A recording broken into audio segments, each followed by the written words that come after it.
ప్రస్తుతం హిందీ అవకాశాల కోసమే సమంత కాచుకొని కూర్చుంది అనేలా ఆమె ఓవర్ డోస్ గ్లామర్ షో కనిపిస్తోంది.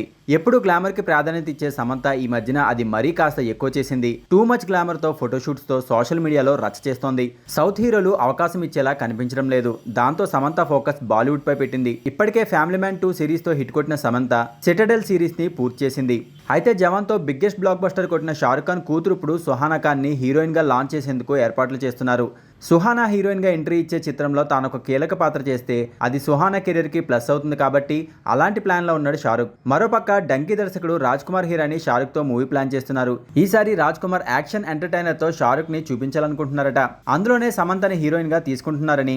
ఇప్పటికే జవాన్ లో షారుఖ్ ఖాన్ సరసన కొత్తగా నయనతార కాంబోని పెట్టడంతో ఈ జంట ఫ్రెష్ గా ప్రేక్షకులకు కనిపించింది. ఇప్పుడు సమంత కూడా షారుఖ్ పక్కన కొత్తగా కనిపించే ఛాన్స్ ఉంది. అందుకే ఆమెని అప్రోచ్ అయ్యే ప్లాన్ లో ఉన్నారంటూ బాలీవుడ్ మీడియా కథనాలు వస్తున్నాయి. మరి సమంత నిజంగా షారుఖ్ సరసన చోటు దక్కించుకుంటే అది మామూలు విషయం కాదు. చూద్దాం ఇది కేవలం బజ్జా లేదంటే నిజమా అనేది.